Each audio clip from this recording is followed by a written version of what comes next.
We're going to make a simple wreath today using a canning lid jar and some greenery that I bought at the Dollar Tree, which you can get in a bag, and just use that. I cut about 4 to 5 inch strips. I believe it was 5 inch strips. I made a little bow out of some string. You can make a regular bow. You can just put berries on it. You could flock it. You could do whatever you want. Now you're going to start just by inside of the ring there. Just wrap around and just continue to wrap around until you go all the way around the lid.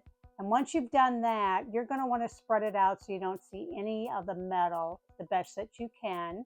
This is such an easy craft for children to do. My 3-year-old granddaughter did this, and she enjoyed it. And we're going to try to do some more crafts for children on here for Christmas time. Then you just, like I said, spread this around and make sure you kind of cover up that metal. You can decorate this any way you want. You can take a Christmas hook on the back so you can hang it on the tree. You can do like I did with the bow, or you can, anything you want to do with this. Little berries, put glitter on it. But this is the finished product. Have a Merry Christmas.